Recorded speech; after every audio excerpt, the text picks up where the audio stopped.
Buongiorno e ben ritrovati con i TG Flash di New Sicilia.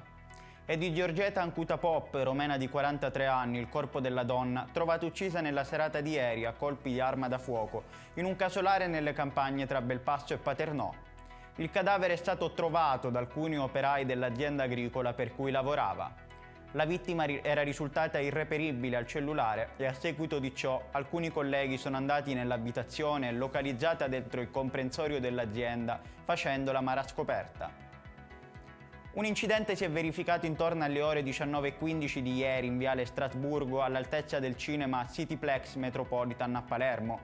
Nell'impatto sono rimaste coinvolte un'Opel Agila condotta da una ragazza di 26 anni e una moto guidata da un minorenne.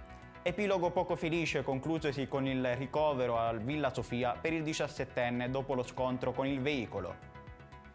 I carabinieri di Catania hanno arrestato due giovani di nazionalità tunisina di 19 e 25 anni per resistenza a pubblico ufficiale. Intorno all'1 di notte un cittadino ha segnalato la presenza di due uomini, verosimilmente di origine nordafricana, che minacciavano i presenti in un chiosco di bibite della zona di Corso Sicilia.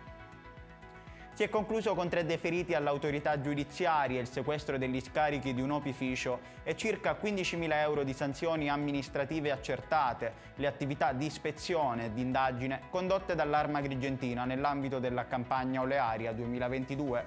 In particolare nei mesi che vanno da ottobre a dicembre, le attività si sono concentrate sulla moritura delle olive e conseguentemente sull'annoso scorretto smaltimento delle acque di vegetazione confluite nel fiume Magazzolo.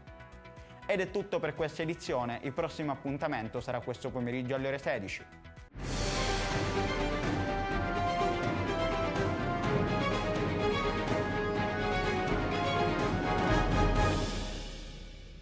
Procar, centro assistenza autorizzato BMW e Mini, adesso anche BMW Motorrad, via George Marshall 7, Mister Bianco, Catania.